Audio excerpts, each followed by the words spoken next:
Hello my friends and welcome. In this video I'm going to be talking about how we as ADHD people, entrepreneurs and creators can actually take the pressure off ourselves so we're able to do the things that we want to be doing instead of just overthinking them, which I'm sure you've experienced. Now I want to point out that I'm actually doing what we're going to be talking about in this video. I've gone quite a period without posting anything on YouTube. My focus has been on short form on Instagram.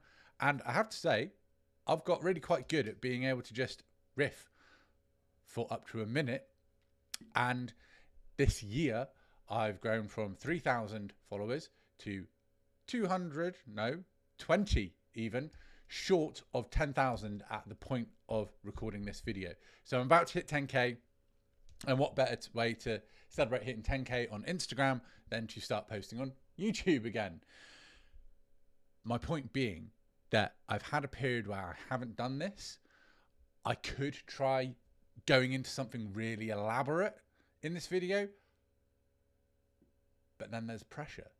Then I don't want to do it. Then it becomes a whole lot harder to do well.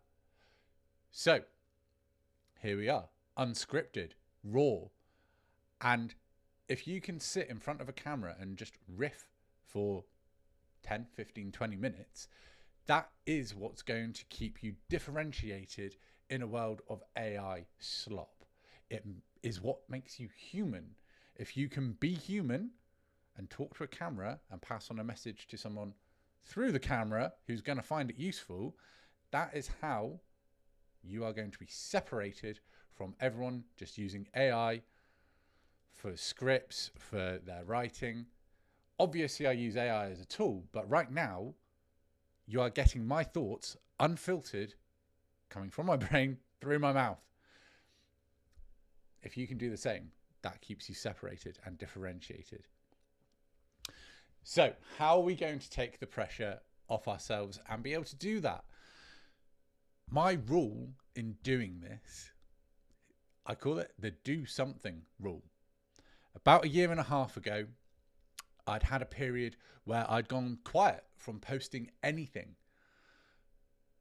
I'd had a period of burnout, and this whole getting comfortable on camera, posting content, building an audience, everything like that has been a long journey for me. I started speaking on camera and posting Hormozy style reels and stuff in like 2021. And getting comfortable on camera, relaxing my nervous system enough to allow myself to be me has taken years. And there have been periods where I've just dipped out and gone quiet. And I'm sure you know what that feels like if you're already posting content and at some point it's not felt like it's gelling. It's completely normal. I have to forgive myself for it. But the way I came back out of that wasn't to go straight back into talking on camera, because I knew I'd just go straight back to doing the same thing that I was doing before, and it would be just as uncomfortable and it would lead to the same outcome. So what I did was to start recording myself playing guitar. You can find the YouTube channel that I put those on. It's called One Take Covers UK. There's a bunch of me playing guitar, and then I even went into doing vocal covers as well. All of these things build up a tolerance to visibility. And I enjoyed doing it as well. That's another thing that relieves pressure, is enjoyment. Then once you have that tolerance to visibility, or when I had the tolerance from playing some guitar and doing some singing, speaking on camera again wasn't that big a deal. And it wasn't too much of a big deal to just be myself rather than give the performance that I had before that was quite inauthentic, if I'm honest. At least in parts. When in 2021, I definitely wasn't just being me. And now, through that journey, I've grown to almost 10,000 followers on Instagram by talking to the camera and being myself. There's also that belief. This is a ADHD contradiction. We have that belief that like nobody likes us. Rejection sensitive dysphoria helps with that. And that there's not really any point and nobody's ever going to follow us. But then we also have this belief that everything has to be fucking perfect. And those two things are completely contradictory. And the truth is somewhere in between. People are going to follow us. People are going to resonate with who we are as people, despite how much we want to tell ourselves that everyone hates us. They don't. There's going to be some people out there that hate you, but there's also going to be some people out there that like you. There's a balance. And also, you don't have to be perfect. You can be completely imperfect as long as you're doing something, and people will follow you for it. And people will want to engage. People will resonate with who you are for you being you. And like when you get your head around that, it's an odd shift, because I never felt that way before. I always felt like I had to perform. I always felt like I had to be somebody other than me just to get by socially. I had that conditioning forced into me all the way through school. And the more you feel that, the more you feel like you need to manipulate yourself into something that you're not. Then when you get to the point where you can't do that anymore and you hit rock bottom and you come out the other side like, fuck me, I can't pretend to be somebody else any longer. You have to let it all go. And then it's like, fuck, I'm left with being me. This is what happened when I went sober in 2022, January 1st, 2022. You take away all those layers of guilt, shame, masking, pretending to be somebody else, drinking excessively to fit in with everyone else, but also to hide the pain of not feeling like you can be yourself. And all of this just crumbles away. And then you're like, what am I left with? I'm left with me. I can only be me. And I am imperfect. Am I going to shrink myself down and not do the things I want to do? No. I'm going to just have to put myself out there and see what happens. Which brings me to my next point of how we take the pressure off. Apart from realizing that we're imperfect and that is okay. Have you ever read The Subtle Art of Not Giving a Fuck by Mark Manson?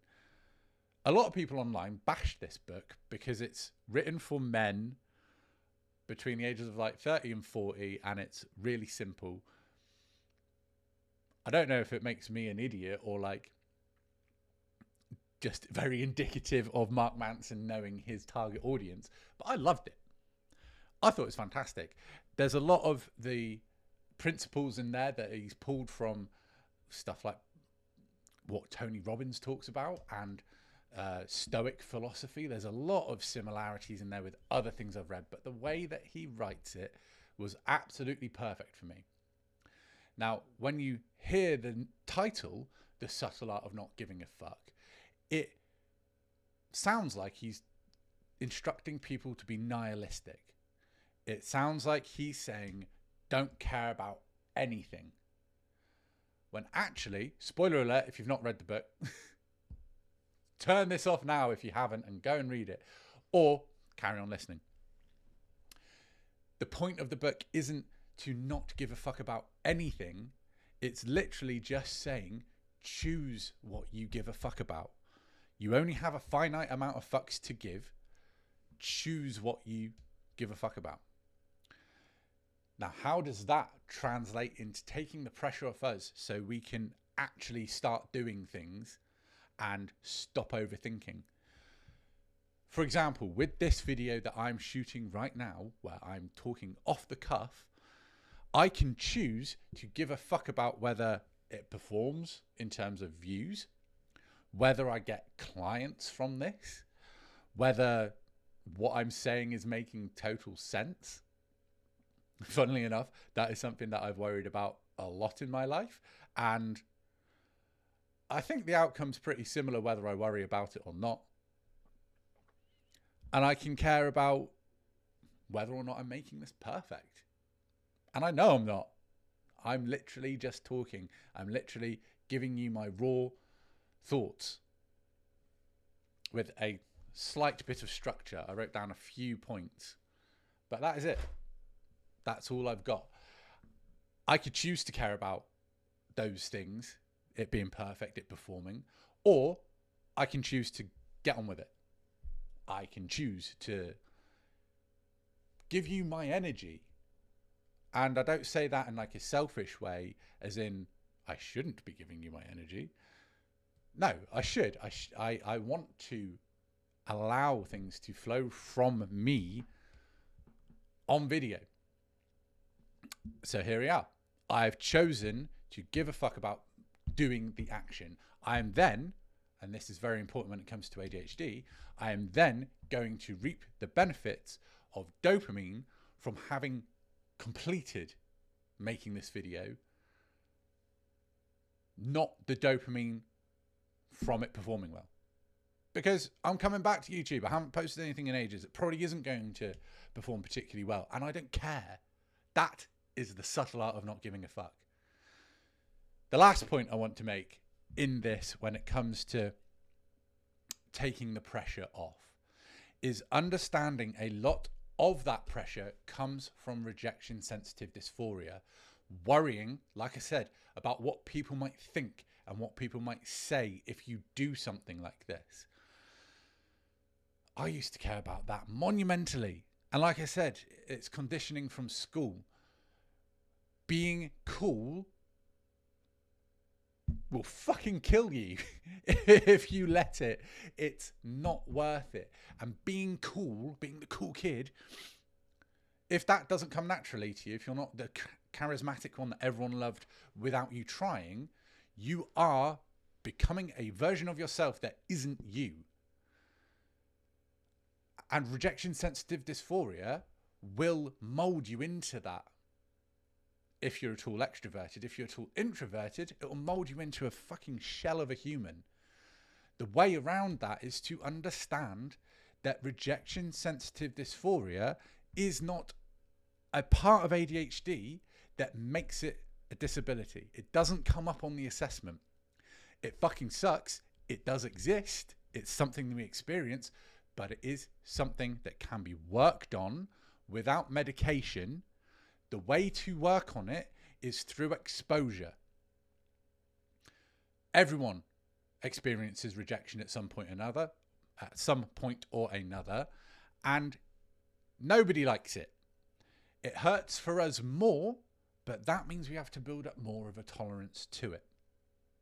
And in terms of being separated from all the people using AI slop, or separating yourself from other ADHD people who aren't ambitious, who are willing to be a victim to ADHD, this is the leveler. If you can get past RSD and do things despite it, that is when you will progress massively. I know I have, in terms of being able to sit down and fucking talk to a camera. You know what I mean? Like, when I was in my 20s, I would not have been able to do this. I have forced myself into situations where it's been very uncomfortable because I want the outcome rather than the regret of not doing it. And that's exactly how I'd sum up my entire career playing live music. The first time I played guitar live was to my entire school year, 400 kids, and I fucked it up massively. There was a part where I looked down and I was about to go into a guitar solo. I don't know why I wrote a guitar solo into this song. It wasn't original. And my hand was doing this with nerves. Most people would have given up and just gone, nah, live music's not for me. I'm not playing guitar anymore. But I forced myself. And if you can force yourself into situations knowing that the discomfort will make you better on the other side of it, that's how you're going to win eventually. And like I said, this has been a long fucking journey for me. I'm still learning. I'm not saying all of this from a place of guru level, I'm high and mighty, I have conquered this. This is what I'm still going through day to day.